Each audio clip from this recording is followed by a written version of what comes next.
नमस्कार साथियों, आप लोगों का स्वागत है हमारे YouTube channel CGPSC NCC Vyapam पर। दोस्तों, आज की इस वीडियो में 20 महत्वपूर्ण प्रश्न लेकर आए हैं जो कि प्रयोगशाला परिचालक और प्रयोगशाला तकनीशियन के एग्जाम के दृष्टिकोण से बहुत ही ज़्यादा महत्वपूर्ण है। इसमें 20 महत्वपूर्ण प्रश्न है दोस्तों, जो बहुत ही ज़्यादा महत्वपूर्ण है, तो इसको लास्ट तक जरूर देखिएगा और बीच में छोड़ के ना जाइएगा। जितने भी नए दोस्त हमारे इस वीडियो को पहली बार देख रहे हुए होंगे वो हमारे चैनल को अवश्य सब्सक्राइब करिएगा, साथ में बेल आइकन को भी प्रेस करिएगा। और इसका पीडीएफ प्राप्त करने के लिए दोस्तों हमारे टेलीग्राम चैनल का लिंक है एकलव्य साहू जी की टेलीग्राम, उसको डिस्क्रिप्शन बॉक्स में डाल देंगे तो वहाँ से जाकर जुड़ सकते हैं और इसका पीडीएफ है वो प्राप्त कर सकते हैं।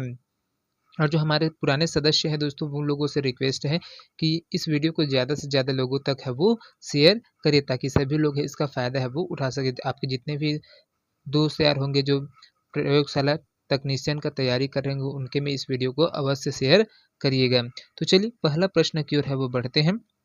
पहला प्रश्न है दोस्तों, 0 डिग्री पर तरल पानी के कणों में उसी तापमान पर बर्फ के कणों की तुलना में अधिक ऊर्जा क्यों होती है? ऑप्शन ए में दिया है चूंकि बर्फ से तरल पानी में रूपांतरण की प्रक्रिया के दौरान पानी के कण ऊष्मा ऊर्जा को अवशोषित करते हैं। दूसरा ऑप्शन में दिए है चूंकि बर्फ से जल वाष्प में रूपांतरण की प्रक्रिया के दौरान पानी के कण ऊष्मा ऊर्जा को अवशोषित करते हैं। ऑप्शन सी में दिया है चूंकि बर्फ से तरल पानी में रूपांतरण की प्रक्रिया के दौरान पानी के कण ऊष्मा ऊर्जा को विकिरणित करते हैं। और ऑप्शन डी दिए है चूंकि बर्फ से तरल पानी में रूपांतरण की प्रक्रिया के दौरान बर्फ के कण ऊष्मा ऊर्जा को अवशोषित करते हैं। तो यहाँ पर दोस्तों इसका जो करेक्ट आंसर है इस वाला ऑप्शन का, तो वो हो जाएगा दोस्तों आपका ऑप्शन डी है वो बिल्कुल सही हो जाएगा। 0 डिग्री ताप पर दोस्तों जो तरल पानी के कणों में उसी तापमान पर क्या है बर्फ के जो कणों की तुलना में क्या है अधिक ऊर्जा होती है, क्योंकि बर्फ से तरल पानी में रूपांतरण की प्रक्रिया के दौरान बर्फ के कण ऊष्मा ऊर्जा को अवशोषित करते हैं। चलिए अगला प्रश्न की ओर है वो बढ़ते हैं। अगला प्रश्न है दोस्तों, यहाँ पर देखिए नीचे दिए गए अभिकथन में ए और एक कारण आर दिया गया है। एक है अभिकथन दिया गया है, दूसरा है आर है उसको कारण दिया गया है। तो जो अभिकथन है जो कथन है उसमें क्या दिया है, लोहे की पटरियों के बीच एक छोटा सा अंतराल छोड़ दिया जाता है। कारण में बोलते हैं लोहा गर्मियों में फैलता है। तो यहाँ पर क्या कौन सा विकल्प सही होगा दोस्तों? कथन कारण सही है, कथन ए सही है लेकिन कथन आर गलत है। ऑप्शन बी में दिया है कथन ए गलत है लेकिन आर सही है। ए और बी दोनों सही है और आर ए की उचित व्याख्या करता है। ए और आर दोनों सही है लेकिन आर ए की उचित व्याख्या नहीं करता। ये आंसर दिया गया। तो दोस्तों यहाँ पर हमको बात करना है कि कौन सा कथन सही है और कौन है गलत है ना? क्या कथन सही है कि कारण सही है, या फिर कथन गलत है, या फिर कारण गलत है, इसके ऊपर है ये चर्चा करने। तो देखिए कथन में क्या बोला गया है, लोहे की पटरियों के बीच एक छोटा सा अंतराल है वो छोड़ दिया जाता है। तो जस्ट इमेजिनेशन करिए, यहाँ पर है आपने अगर रेलवे ट्रैक है उसको देखा होगा तो उसमें है छोटा छोटा जो ट्रैक रहता है उसमें गैप है वो छोड़ दिया जाता है। उसको क्यों छोड़ जाता है? क्योंकि लोहा गर्मियों में क्या है हल्का सा फैलता है, इसकी वजह से जैसे ही फैलता है तो वो गैप है वो क्या है स्पेस रहती है, इसकी वजह से वो कुछ नहीं हो पाता है ना। तो लोहे की पटरियों के बीच क्या एक छोटा सा अंतराल है वो छोड़ा जाता है दोस्तों, क्योंकि लोहा गर्मियों में फैलता है। इस आधार पर हम बोल सकते हैं कि जो कारण है, अतः यहाँ पर जो कथन है वो भी सही है और आपका कारण है भी, कथन और कारण दोनों सही है। कारण क्या है, आर कथन ए की क्या है स्पष्ट व्याख्या करता है। इसका जो करेक्ट आंसर हो जाएगा दोस्तों वो हो जाएगा आपका ऑप्शन सी है वो बिल्कुल सही हो जाएगा। ए और आर दोनों सही है और आर ए की उचित व्याख्या है। चलिए अगला प्रश्न की ओर है वो बढ़ते हैं। अगला प्रश्न है दोस्तों, खाली स्थान पदार्थ की वास्तविक गति द्वारा ऊष्मा स्थानांतरण की एक प्रणाली है। संवहन, कन्वेंशन, चालन, कंडक्शन, विकिरण, रेडिएशन या फिर वाष्पीकरण, वेपराइजेशन। तो यहाँ पर दोस्तों क्या चीज है, वास्तविक गति का जो ऊष्मा स्थानांतरण की एक प्रणाली कौन से है? तो यहाँ पर इसका जो करेक्ट आंसर होगा दोस्तों वो हो जाएगा आपका ऑप्शन ए है बिल्कुल सही हो जाएगा संवहन, जिसको कन्वेंशन बोलते हैं। क्या है ऊष्मा के स्थानांतरण या फिर जो संचरण का एक विधि है। इसमें पदार्थ अगर कोई भी अवस्था में जैसे गैस, द्रव या प्लाज्मा में, तो वो अणुओं के समग्र स्थानांतरण है या फिर वास्तविक गति द्वारा ऊष्मा का क्या करता है संचरण है वो करता है ना, जो संचरण है उसको करता है। इस वजह से आपको ऑप्शन ए है बिल्कुल सही है। चलिए अगला प्रश्न की ओर है बढ़ते हैं। अगला प्रश्न है, निम्नलिखित में से कौन सा विकल्प उष्णता का कुचालक बैड कंडक्टर है? लकड़ी, हीरा, पानी या फिर माइका। तो यहाँ पर दोस्तों इसका करेक्ट आंसर क्या हो जाएगा? यहाँ पर आपको ऑप्शन ए है, बिल्कुल सही हो जाएगा। लकड़ी क्या होता है दोस्तों? ऊष्मा का कुचालक होता है ना। विद्युत रोधी वे पदार्थ होते हैं जो तुलनात्मक रूप से विद्युत धारा और ऊष्मा के प्रवाह का विरोध करते हैं, उसी को ही बोलते हैं विद्युत रोधी कहा जाता है। तो यहाँ पर जो लकड़ी होता है दोस्तों, जो सूखा लकड़ी होता है, कहते हैं विद्युत का कुचालक होता है। इसी प्रकार से आपका जो कुचालक में बैकेलाइट आता है, एक आता है बैकेलाइट, है ना, एक है बैकेलाइट है, दूसरा है एस्बेस्टस, ये भी एस्बेस्टस भी आपका कुचालक होता है। चीनी मिट्टी है ना, जो चीनी मिट्टी होता है वो है चीनी मिट्टी, ये भी अब है। कागज है, कागज आ जाएगा। और आपका पीवीसी है ना, पीवीसी पॉलीविनाइल क्लोराइड, ये भी ये क्या है? कुचालक है ना। उनके उदाहरण है सब, ये सब चीज उदाहरण के तौर पर ये बताया जा रहा है, तो इसको ध्यान में रखिएगा, बहुत ही महत्वपूर्ण प्रश्न है। चलिए अगला प्रश्न की ओर है वो बढ़ते हैं। अगला प्रश्न है दोस्तों, एक अवसादी प्रकार का जैव भू रासायनिक चक्र कौन सा है? कार्बन चक्र, हाइड्रोजन चक्र, नाइट्रोजन चक्र या फिर सल्फर चक्र। तो यहाँ पर जो अवसादी प्रकार का जैव भू रासायनिक चक्र है, तो दोस्तों इसमें कौन आ जाएगा? आपको ऑप्शन डी है, बिल्कुल सही हो जाएगा दोस्तों।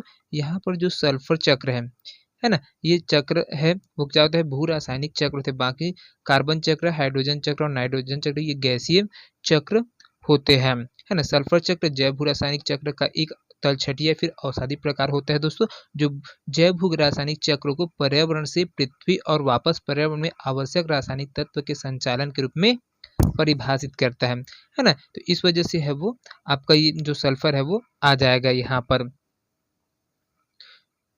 चलिए अगला प्रश्न की ओर है वो बढ़ते हैं। अगला प्रश्न है बहुत ही महत्वपूर्ण प्रश्न दोस्तों, स्वाइन फ्लू इसमें से किसकी वजह से फैलता है? परजीवी की वजह से, विषाणु, कवक या फिर जीवाणु की वजह से। तो स्वाइन फ्लू का फैलने का कारण क्या है दोस्तों? तो यहाँ पर इसका जो करेक्ट आंसर हो जाएगा वो हो जाएगा आपका ऑप्शन बी है, बिल्कुल सही हो जाएगा, विषाणु। स्वाइन फ्लू एक तीव्र संक्रामक रोग होता है दोस्तों, आपका यह तीव्र संक्रामक रोग होता है ना, जो क्या करते हैं? विषाणु की वजह से है वो फैलता है। स्वाइन फ्लू का जो प्रमुख कारण होता है वो क्या है? सुअर है वो जीव है, उन्हीं की वजह से है वो आसपास का क्षेत्र है वो पूरा फैलता है। और इनके लिए जो वायरस होता है ना, एक जो विशिष्ट प्रकार का है जो वायरस है ना, स्वाइन फ्लू में जो वायरस होता है, विशिष्ट प्रकार का वायरस होता है, उसको H1N1 के नाम से है जाने जाते हैं। H1N1 जिसको इन्फ्लुएंजा वायरस है के द्वारा है वो फैलता है ना। स्वाइन फ्लू का प्रमुख कारण है आपको ये चीज है, इन्फ्लुएंजा वायरस, है ना। इनके लिए जो टैबलेट्स आती है इनके इलाज के लिए, उसमें है आपका ओसाल्टामिविर, टॉमी फ्लू, ये सब चीज इनके दवाई के रूप में है वो आते हैं। चलिए अगला प्रश्न की ओर है वो बढ़ते हैं। अगला प्रश्न है, प्रदूषित हवा में निम्नलिखित में से किसकी उपस्थिति के कारण है बुखार, है फीवर होता है? कार्बन मोनोऑक्साइड की वजह से, ओजोन, विशिष्ट कण में पदार्थ या फिर परागक कण, है ना। तो यहाँ पर इसका जो करेक्ट आंसर हो जाएगा दोस्तों वो हो जाएगा आपको ऑप्शन डी है, वो बिल्कुल सही हो जाएगा दोस्तों। यहाँ पर जो है फीवर है वो किसके वजह से होता है? परागण की वजह से है वो होता है। प्रदूषित हवा में दोस्तों जो परागण की उपस्थिति है वो है फीवर के प्रमुख कारण है, उनमें से एक कारण होता है। हे फीवर को एलर्जिक राइनाइटिस भी है वो कहा जाता है, जो आपका एलर्जिक है ना, एलर्जिक नाइजाइटिस है वो, सॉरी राइनाइटिस है वो भी का एक नाम से है उसको जाना जाता है। बीमारी में जो सामान्य लक्षण के रूप में आता है, सर्दी जुकाम रहता है, ये सामान्य लक्षण होते हैं इनके। आंखों में इसकी खुजली होना, आंख है उसमें खुजली होते जाते हैं, छींक का आना होता है, और साइनस है, ये सभी इनके क्या है? मुख्य कारण है इनके वजह से, स्वाइन फ्लू है ना, जो आपका हे फीवर है उनका। चलिए अगला प्रश्न की ओर है वो बढ़ते हैं। अगला प्रश्न है यहाँ पर, निम्नलिखित में से कौन सा असंचरणीय रोग है? खसरा, जलांतक, रोहिणी या फिर मधुमेह। तो यहाँ पर दोस्तों इसका जो राइट आंसर हो जाएगा दोस्तों वो हो जाएगा, अब जो असंचरणीय रोग है वो क्या होता है? मधुमेह होता है दोस्तों। मधुमेह अग्नाशय से संबंधित रोग होता है दोस्तों। ये कहाँ से होता है? अग्नाशय से संबंधित रोग होते हैं, जिसको हम डायबिटीज के नाम से है वो जानते हैं, जो किसके कमी की वजह से होता है? इंसुलिन की कमी से वजह से होता है। इंसुलिन की जो श्रावण है वो कम हो जाता है, उसके वजह से क्या है? जो आपका जो पीसी है, यकृत है, उसमें क्या कहते हैं, ये जो यकृत का टिश्यू उसमें ग्लाइकोजन संचित करने में मदद करता है और इसकी जो पर्याप्त मात्रा में स्राव नहीं होने की वजह से दोस्तों जो यकृत है उसमें ग्लाइकोजन का उपयोग है वो नहीं होता। ग्लाइकोजन की जो मात्रा है वो धीरे धीरे समाप्त होने लगता है और एक ऐसी स्थिति आती है जिसमें तंतु है और उसमें प्रोटीन है, उसमें प्रोटीन के साथ में क्या है उसमें शर्करा है वो भी पर्याप्त मात्रा में है वो संचित होने लगता है और एक इकट्ठा होने लगता है, जिसकी वजह से वो है आपका शर्करा है वो क्या है, जो आपका शर्करा की मात्रा है वो धीरे धीरे फिर बढ़ने लग जाती है और शर्करा है वो मूत्र के माध्यम से बाहर निकलता है। इस चीज को ही बोला जाता है मधुमेह बीमारी, है ना। ये है क्या है, असंचरणीय रोग होता है, ये नहीं रहता है। लेकिन आपका जो खसरा है, जलांतक है, ये क्या होता है ना, जो खसरा जलांतक जिसको रेबीज बोला जाता है ना, जलांतक मतलब रेबीज होता है, जो कि क्या कहते हैं कुत्तों के काटने की वजह से होती है। ये विषाणु के द्वारा फैलने विषाणु जनित रोग है दोस्तों। और जो आपका रोहिणी है इसको डिप्थीरिया बोलते हैं, जो कि जीवाणु जनित रोग है ये। चलिए अगला प्रश्न की ओर है वो बढ़ते हैं। अगला प्रश्न है, मनुष्य में रोग संचारित करने वाले कीटों को क्या कहते हैं? रोगाणु वाहक, वाहक, हौज या फिर उष्मा इत्र। तो यहाँ पर जो मनुष्य में दोस्तों एक मनुष्य से दूसरे मनुष्य में या फिर एक समुदाय से दूसरे समुदाय में जो कीट है वो क्या करते हैं, रोगों को फैलाने के काम करते हैं, उसको रोगाणु वाहक के नाम से है वो जाना जाता है। चलिए अगला प्रश्न की ओर है बढ़ते हैं। अगला प्रश्न है दोस्तों, ये बहुत ही महत्वपूर्ण प्रश्न है, इसको एनसीईआरटी से है ये क्वेश्चन है वो निकाला गया है। देखिए इसमें 20 एन का एक बल एक वस्तु को 2 मीटर विस्थापित कर देता है और 20 जूल कार्य करता है। बल और विस्थापन के बीच कोण कितना होगा? 60 डिग्री, 30 डिग्री, 90 डिग्री और 60 डिग्री। तो इस प्रकार के जो क्वेश्चन है दोस्तों उसको बनाने के लिए जो सॉल्यूशन दिया जाता है उसमें है आपको देखिए जो फोर्स है ना, कि इस प्रकार से आप बना सकते हैं। तो इसके लिए मैं ज़्यादा अच्छे डिटेल से तो नहीं बताऊंगा, लेकिन जो कुछ जो सूत्र है उसको बता देंगे। तो यहाँ पर जो फोर्स है दोस्तों, जो बल लगे 20 एन का एक बल लगाया जाएगा तो इसको एफ से प्रदर्शित करेंगे और यहाँ पर जो आपका 20 एन है वो उसको शो कर देते हैं, 20 फोर्स है ना। साथ में आपको कितना कार्य किया गया है, वर्क किया गया है, 2 मीटर है उसको विस्थापित कर देते हैं। तो यहाँ पर 2 मीटर है यहाँ पर आ जाएगा, है ना। विस्थापन कर है तो डब्लू कार्य है और सॉरी जो डी है विस्थापन कर है वो डब्लू बोल देता हूँ, डी है विस्थापन में डी है आपका, है ना, दूरी है, उसके लिए 2 मीटर है विस्थापित करते हैं। और जो कार्य है ना, जो कार्य है वो कितना है, 20 जूल है।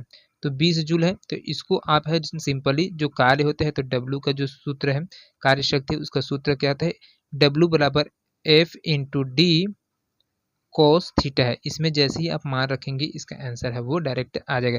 तो यहाँ पर जो मान है वो रखेंगे तो 20 है तो ये 20 गुणा 2 और कॉस थीटा, है ना। तो यहाँ पर 20 से डायरेक्ट कट जाएगा, उसके बाद 1 बराबर 2 कॉस थीटा है वो आ जाएगा। तो यहाँ पर है ना, तो जैसे ही हम कॉस थीटा का मान निकालेंगे, कॉस थीटा का मान निकालेंगे तो ये 1/2 हो जाएगा और कॉस थीटा 1/2 का मान होता है दोस्तों आपका 60 डिग्री होता है। तो यहीं पर ही जो आपका ऑप्शन है वो बिल्कुल सही हो जाएगा।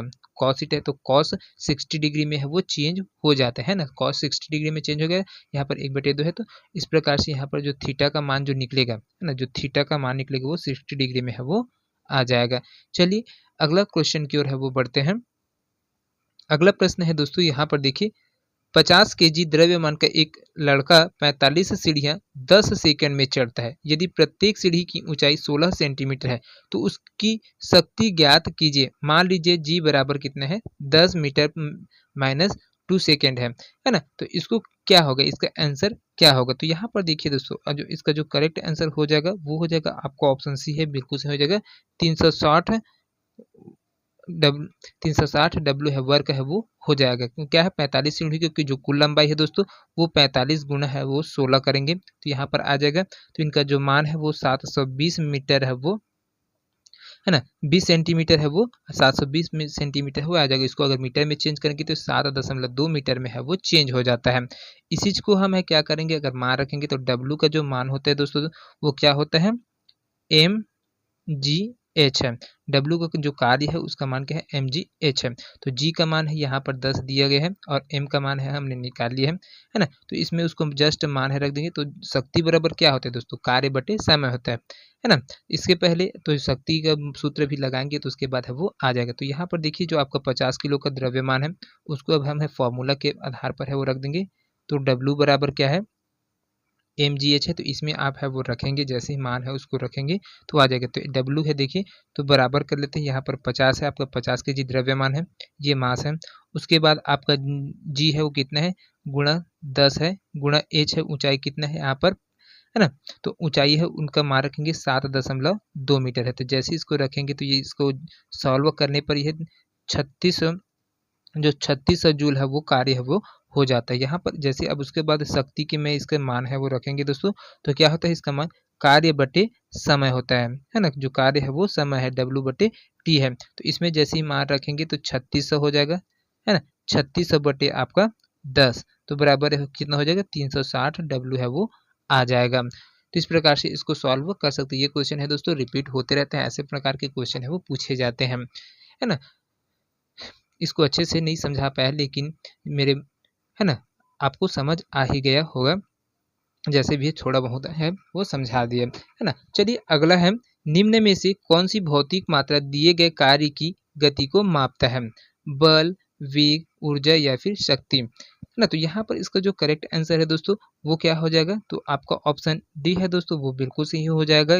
कार्य करने की दर को क्या बोला जाता है, शक्ति है वो कहा जाता है। शक्ति का जो मात्रक होता है दोस्तों, शक्ति का मात्रक है वो वाट है, वो वाट है, इसका मात्रक है आपका वाट है। अगर इसको और है एक मात्रक और होता है दोस्तों, जिसको अश्व शक्ति के HP के नाम से जाना जाता है, हॉर्स पावर, है ना, अश्व शक्ति। इसको जो खोजे इस मात्रक है ना, यह मात्रक है दोस्तों आपका जो जेम्स वाट है उनके नाम पर है वो रखा गया था। हॉर्स पावर है ना, इसको अश्व शक्ति, उसको जेम्स वाट के नाम पर है वो रखा गया, सॉरी जेम्स वाट बोलता है, हाँ जेम्स वाट है उसको वाट का है वो उसको है वो रखा गया था, है ना। और अश्व शक्ति है, तो एक अश्व शक्ति बराबर दोस्तों 1 HP बराबर कितना होता है, इसका मान भी होता है, इसको भी पूछ देते हैं। तो 746 वाट है वो होता है। तो इसको भी ध्यान में रखिएगा, बहुत ही महत्वपूर्ण प्रश्न है। चलिए अगला प्रश्न की ओर है वो बढ़ते हैं। अगला प्रश्न है दोस्तों, ऊर्जा न तो उत्पन्न की जा सकती है और न ही नष्ट की जा सकती, लेकिन इसे एक रूप से दूसरे रूप में है वो परिवर्तित किया जा सकती है। इसे किस नियम के, इसे किसने कहा, इसे क्या कहा जाता है, सतत ऊर्जा का नियम, ऊर्जा संरक्षण का नियम, एंट्रोपी का नियम, फिर द्रव्यमान संरक्षण का नियम। तो यहाँ पर दोस्तों इसका करेक्ट आंसर क्या हो जाएगा दोस्तों, यह जो है वो क्या है, ऊर्जा संरक्षण का नियम है वो कहलाएगा। अगर ऊर्जा संरक्षण के नियम के अनुसार क्या होता है दोस्तों, कोई भी पदार्थ है ना, किसी एक ऊर्जा है उसको संरक्षित करना है अगर, तो ऊर्जा को तो नष्ट है नहीं किया जा सकता है, उसको एक रूप से दूसरे रूप में है दोस्तों परिवर्तित किया जा सकता है। वही क्या कहलाता है, आपका ऊर्जा संरक्षण का नियम है वो कहलाता है। चलिए अगला प्रश्न की ओर है वो बढ़ते हैं। अगला प्रश्न है, निम्न में से कौन सा कथन गलत है, उसको आपको निकालना है। यहाँ पर कौन सा कथन गलत है दोस्तों, उसको निकालना है और बताना है यहाँ पर, है ना। तो देखिए यहाँ पर जो आपका है ये 4 कथन है उसमें दिया गया है, तो जो कथन गलत है दोस्तों उसको आपको बताना है, फाइंड करके है वो बताना है। तो देखिए पहला कथन क्या बोलते हैं, यदि उत्प्लावक बल वस्तु के भार से कम हो तो वस्तु डूब जाती है।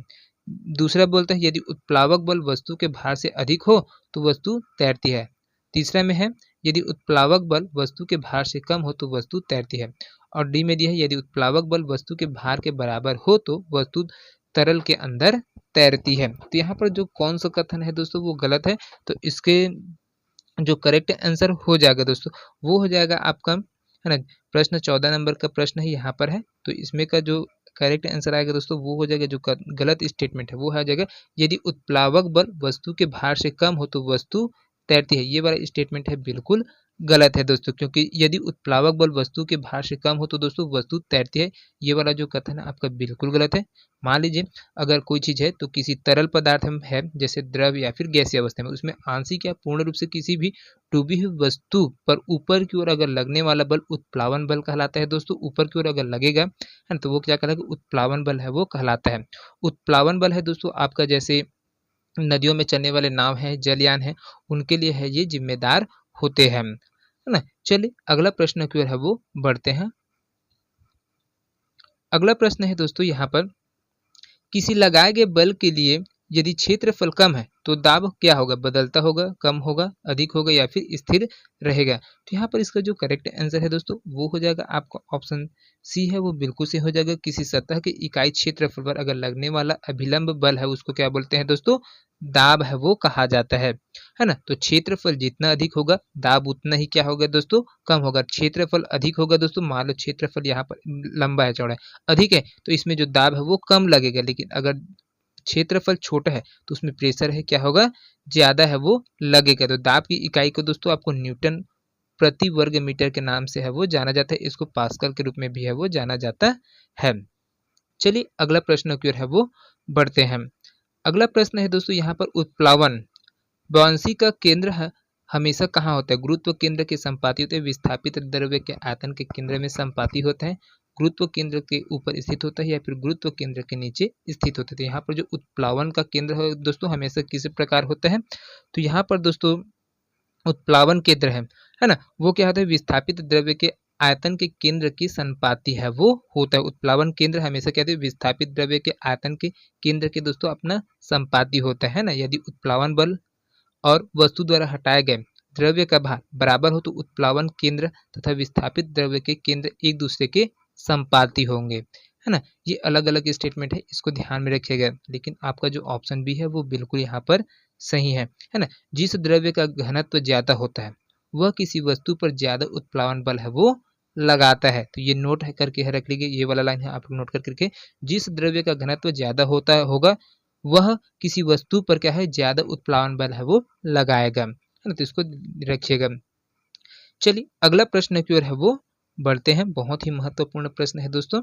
मास प्रति यूनिट वॉल्यूम क्या है, बल है, कार्य है, घनत्व है या फिर दबाव है। तो यहाँ पर इसका जो करेक्ट आंसर है दोस्तों क्या हो जाएगा, तो ये क्या है, मास प्रति यूनिट वॉल्यूम क्या है, तो ये है एक घनत्व है दोस्तों, है ना। मास प्रति यूनिट वॉल्यूम घनत्व है, ये लंबाई, समय और द्रव्यमान के लिए मात्रक में क्रमशः मीटर, सेकेंड और किलोग्राम का है वो प्रयोग है वो किया जाता है यहाँ पर, है ना, इसके लिए। चलिए अगला प्रश्न की ओर है वो बढ़ते हैं। अगला प्रश्न है बहुत ही महत्वपूर्ण प्रश्न है। मेंडलीफ की आवर्त सारणी में खोजे नहीं गए तत्वों के लिए अंतराल छोड़ा गया था, निम्न में से कौन से तत्व को बाद में आवर्त सारणी में एक स्थान प्राप्त हुआ, जर्मेनियम, आयरन, फ्लोरीन, कैल्शियम और मैग्नीज, है ना। तो यहाँ पर किसको है दोस्तों, यहाँ पर इसको आवर्त सारणी में है वो जगह दिया गया था। तो यहाँ पर दोस्तों आपको ऑप्शन ए है वो बिल्कुल सही है दोस्तों, ऑप्शन ए बोलता हूँ, है ना। आपका जो आप हाँ ऑप्शन ए है वो बिल्कुल सही है। यहाँ पर जो मेंडलीफ ने तत्वों को उनके परमाणु भारों के आधार पर है दोस्तों वर्गीकृत किया था, तब आवर्त सारणी उनके द्वारा बनाया गया, जिसमें जो कुछ स्थान है उनके लिए रिक्त स्थान है छोड़ दिया गया था उनके भार के आधार पर, क्योंकि उन्होंने पहले ही भविष्यवाणी है दोस्तों वो कर लिया गया था, जिसके आधार पर उनको जो परमाणु क्रमांक है ना, परमाणु क्रमांकों के आधार पर है व्यवस्थित करने पर है दोस्तों उनके द्वारा है जो जर्मेनियम है ना, उसको टाइटेनियम के साथ है वो रख दिया गया था। जर्मेनियम है उसको टाइटेनियम के साथ है वो रख दिया गया था। चलिए अगला प्रश्न की ओर है वो बढ़ते हैं। अगला प्रश्न है दोस्तों, परमाणु संख्याओं के आधार पर तत्वों को वर्गीकृत किसने किया है, डब्ल्यू राइनर ने, मोजले ने, न्यूलैंड या फिर मेंडलीफ ने। तो यहाँ पर परमाणु संख्याओं के आधार पर जो तत्वों का वर्गीकरण है दोस्तों वो मोजले के द्वारा है वो किया गया है। यहाँ पर दोस्तों जो आधुनिक आवर्त सारणी है उसमें मोजले के द्वारा तत्वों का क्या किया गया था, वर्गीकरण है वो उनके द्वारा है वो किया गया था। इनके आधार पर दोस्तों जो आधुनिक आवर्त नियम है उनके अनुसार पर जो तत्व के गुण है उनके परमाणु क्रमांक के आवर्ती फलन होते हैं वो इनके द्वारा है वो बताया गया। इन्हीं के द्वारा दोस्तों 18 समूह और 7 आवर्त में है उसमें विभाजित किया। 18 समूह है ना, 18 समूह और 7 आवर्त है वो इनके द्वारा मोजले के द्वारा विभाजित है वो किया गया था। चलिए अगला प्रश्न की ओर है वो बढ़ते हैं। आज के अंतिम प्रश्न है, बहुत ही महत्वपूर्ण प्रश्न है। यहाँ पर नीचे दिए गए विकल्पों में से किसी खास लक्षण और उनके आवर्त में बाएं से और समूह में ऊपर से नीचे दिखने वाले विभिन्नता को निम्न रूप से दर्शाया गया। तत्वों का लक्षण आवर्त में बाएं से दाएं जाने पर, समूह में ऊपर से नीचे जाने पर, है ना। तत्वों का ये लक्षण बताया गया दोस्तों, उसमें से चयन करना है कौन कौन सा सही है उसको। तो ये जो सही विकल्प है उनका चयन करना है दोस्तों। यहाँ पर जो 4 लक्षण है वो दिया गया है। तो पहला स्टेटमेंट है दोस्तों, विद्युत ऋणात्मकता धात्विक लक्षण बढ़ता है, वृद्धि होती है और घटता है, ह्रास होता है। विद्युत धनात्मकता धात्विक लक्षण बढ़ता है, वृद्धि होती है, बढ़ता है या फिर वृद्धि होता है। विद्युत धनात्मक धात्विक लक्षण है, ह्रास होता है, बढ़ता है, वृद्धि होता है। विद्युत धनात्मकता धात्विक लक्षण घटता है फिर ह्रास होता है। यहाँ पर तो कौन सी स्टेटमेंट है दोस्तों, वो सही है। तो यहाँ पर दोस्तों आपका ऑप्शन सी है वो बिल्कुल, विद्युत धनात्मक धात्विक लक्षण घटता है और ह्रास होता है, बढ़ता है। तो यहाँ पर देखिए जो आवर्त सारणी है दोस्तों, उनकी विशेषताएं क्या है, बाएं से अगर दाएं जाएंगे तो उसमें विद्युत धनात्मकता और धात्विक गुण है दोस्तों वो कम होता है ना। दूसरा है तत्व की जो रासायनिक क्रियाशीलता है वो धीरे धीरे घटती है और बाद में फिर है वो अचानक से है वो बढ़ जाती है। तीसरा है विद्युत ऋणात्मकता का मान क्रमशः हमेशा वो क्या है, बढ़ता जाता है और आयनन विभव का मान है वो बढ़ता है। कब, जब बाएं से, है ना, ये बाएं से अगर हम दाएं तरफ की ओर जाएंगे तब आवर्त सारणी में बाएं से दाएं जाएंगे तो उसमें क्या होगा, उसकी विद्युत धनात्मकता और धात्विक गुण कम होते जाएंगे। कोई भी तत्व है तो उसकी रासायनिक क्रियाशीलता है घटती है, फिर पहले घटेगा फिर बाद में वो इंक्रीज होते जाएगा, वो बढ़ते जाएगा, है ना। विद्युत ऋणात्मकता का मान क्रमशः दोस्तों आपका बढ़ता ही जाता है और आयनन विभव का मान भी है दोस्तों बाएं से दाएं जाने पर है वो बढ़ता है ना। इसी प्रकार से अगर ऊपर से नीचे आएंगे दोस्तों, यहाँ पर ऊपर से नीचे हम आवर्त सारणी में आएंगे तो उनमें क्या क्या परिवर्तन होता है दोस्तों, तो यहाँ पर देखिए विद्युत धनात्मकता और धात्विक गुण में है दोस्तों वृद्धि होता है ना। ऊपर से नीचे आएंगे तो वृद्धि होगा। धातु की रासायनिक क्रियाशीलता बढ़ती है, अधातुओं की है वो घटती है। जो धातु है उनकी क्रियाशीलता है बढ़ेगा और अधातु उनकी क्रियाशीलता है क्या, घटती जाती है। विद्युत ऋणात्मकता का मान है वो घटता जाता है और आयनन विभव का मान भी है दोस्तों आपका घटता जाता है। कौन सी स्थिति में, आवर्त सारणी में ऊपर से नीचे आने पर। समझ आ गया होगा दोस्तों ये क्वेश्चन। तो चलिए आज के लिए बस इतना ही। आप लोगों को कैसा लगा कमेंट करके अवश्य बताइएगा। वीडियो पसंद आएगा तो ज़्यादा से ज़्यादा लोगों तक शेयर करें। तो मिलते हैं अगले वीडियो में, तब तक के लिए जय हिंद, जय Chhattisgarh. Thank you so much दोस्तों।